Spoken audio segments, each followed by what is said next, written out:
హిమాలయాల్లో దొరికే మూలికల భస్మంతో బంగారం తయారు చేస్తామంటూ మోసగించిన ఒక ముఠా ఆట కట్టించారు పోలీసులు.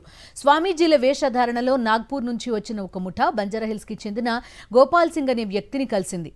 10 లక్షల రూపాయలు తీసుకుని మూలికల భస్మంతో 2 కిలోల బంగారం తయారు చేసిస్తామని నమ్మించారు.